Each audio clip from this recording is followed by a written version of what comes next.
Hello YouTube, it's Lang here with Hobbies of Man once again, and today we are doing another comic book review. Today we are going to be reviewing Monstress, Volume 1, written by Marjorie Liu and illustrated by Sana Takeda, who is from Japan, so a lot of the artwork is kind of like vaguely manga-esque.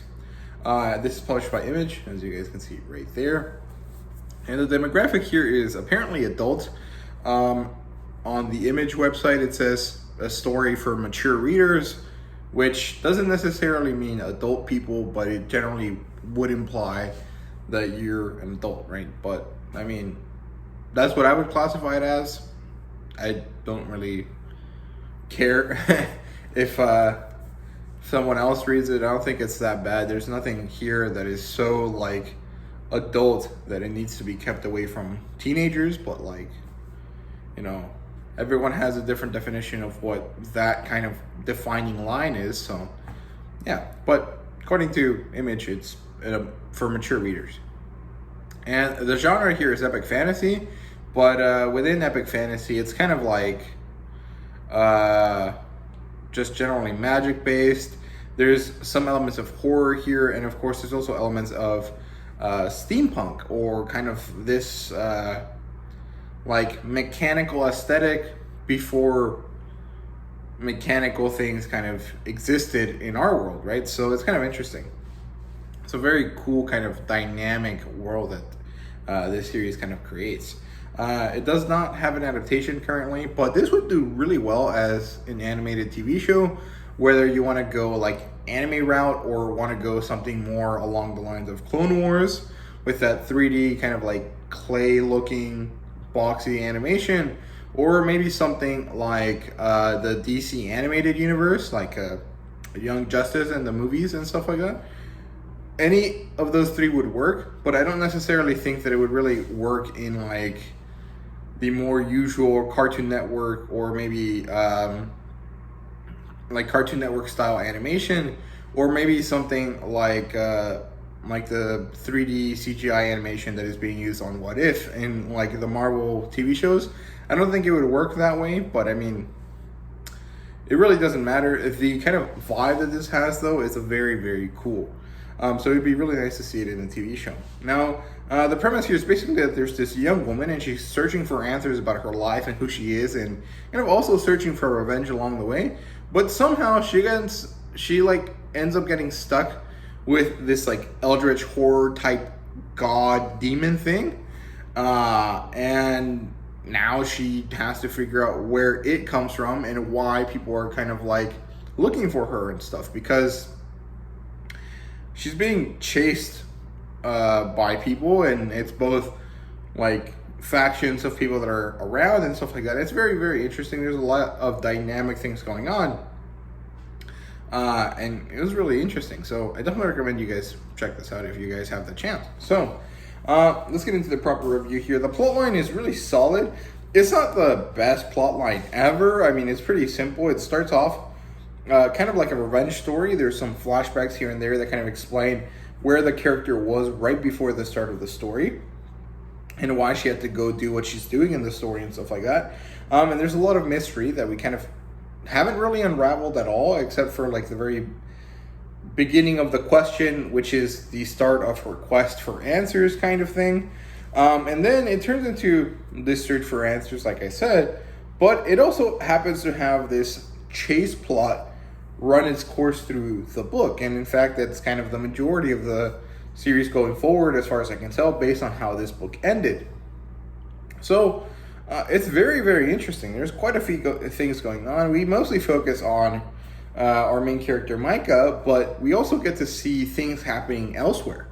We get to look into the faction of human witches.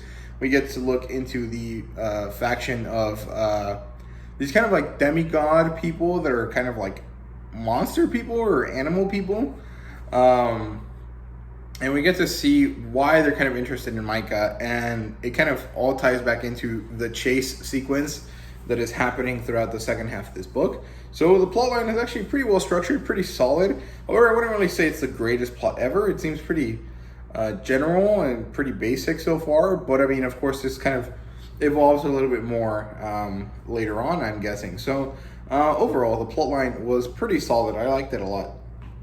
Now, in terms of characters here, we basically just have Manga. She's the main character and the only real character we care about. There's quite a few secondary characters and there's quite a few villainous characters, but most of the female villains, well, all of the villains are female, but like most of the villains are more or less interchangeable. They're kind of just like human witches, want power. Manga has power, so they want Manga, and they're trying to chase her, and there's slight variations in their kind of specific reason for wanting her, but they more or less are all the same.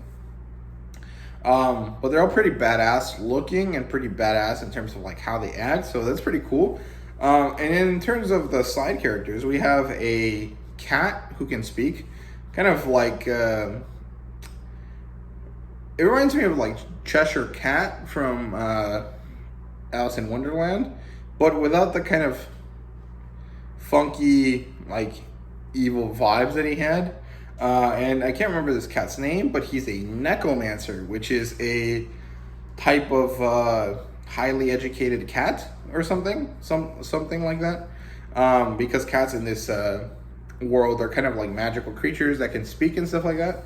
So it's pretty cool. And then there's this nice little fox girl who is kind of afraid of Manga, but also kind of needs her to protect her. And so they have this really kind of slightly weird dynamic, but very cutesy, very nice. I actually quite like the dynamic between the three characters.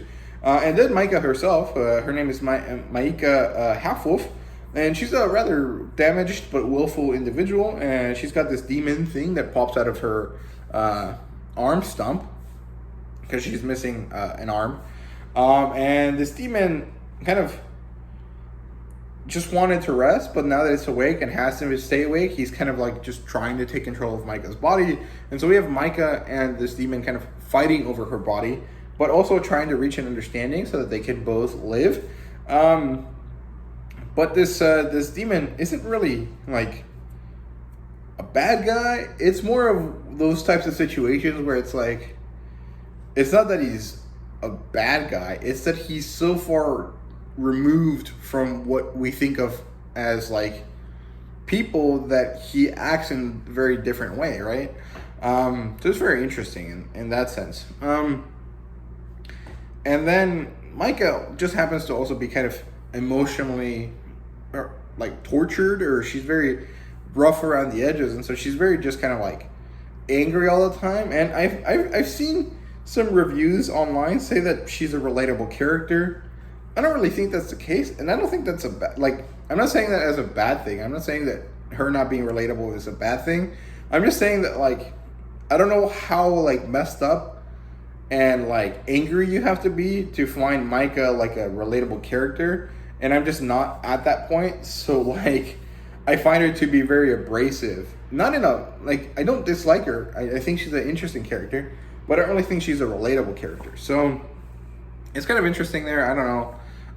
Overall, the characters are pretty cool. They have nice designs, and they fit their story and do what they have to in their story. So that's pretty good. In terms of world building, I think this is the most interesting part, and really the part that really made me want to read this story, because it's very, very cool. There's kind of a lot of interesting stuff mashed together. You know, there's a lot of Egyptian imagery. There's a lot of Japanese style yokai, kind of like anime manga type of characters. There's these like Bene Gesserit, Aes Sedai type women witch characters. There's this matriarchal society. There's this eldritch horror element. There's these like Cthulhu things. And, you know, it's very, very cool. Just very interesting amalgamation of myths and legends and just funky ass things that we like find in fantasy, just like pushed and forced together in a very kind of interesting way. I actually like it a lot. I think it's very, very cool. And there's quite a lot of politics in this series as well. It mostly centers around the racial politics.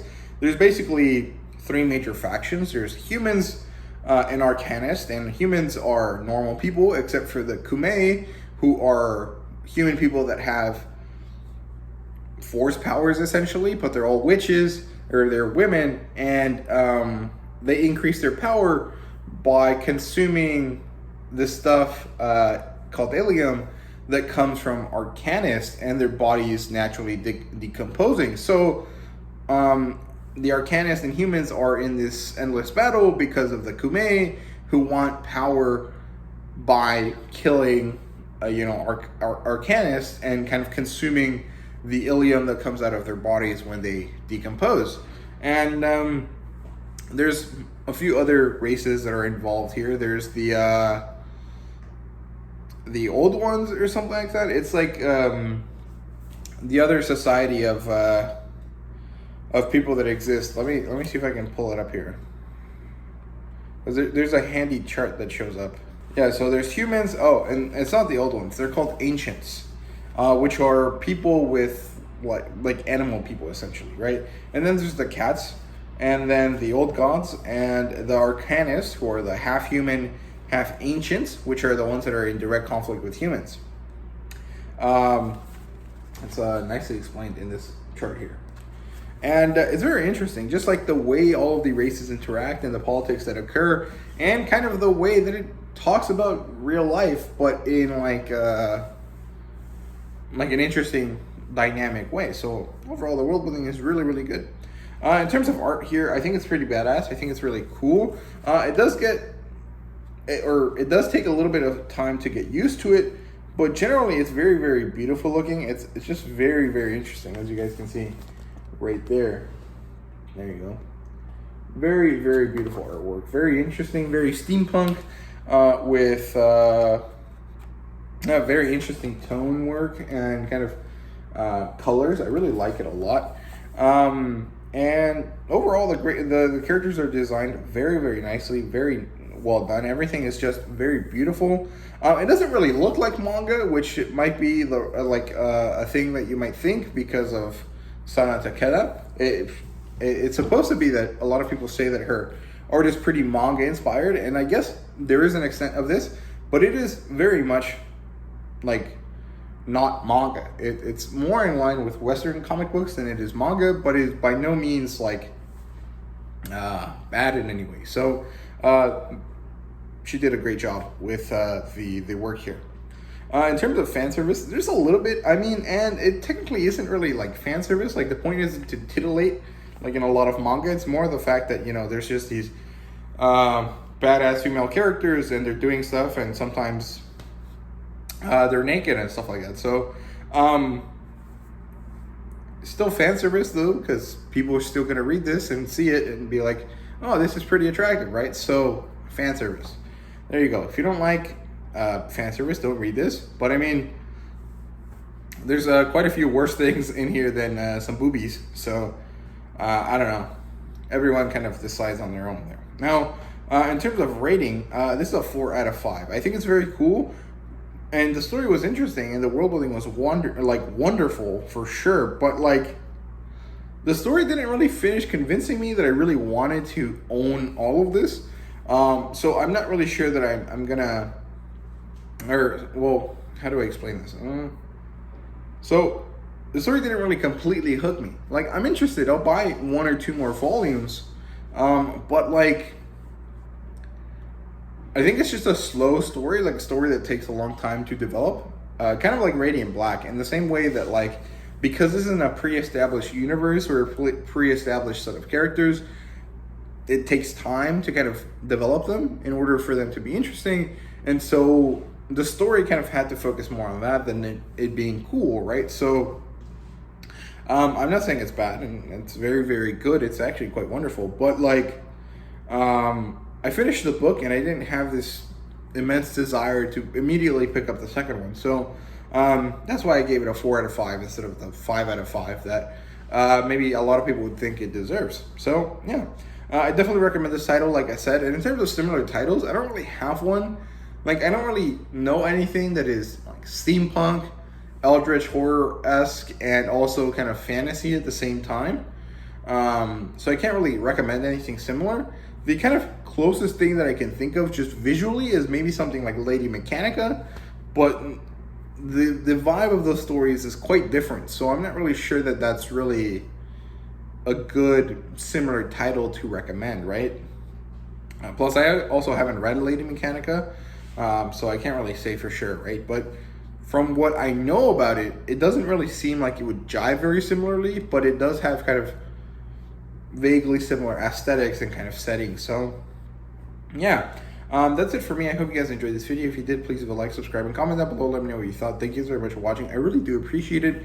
And I do have a coffee now, so if you guys want to support my channel monetarily, please do feel free to check out the link down in the description. I would really appreciate that as well. So, yeah. See you guys later.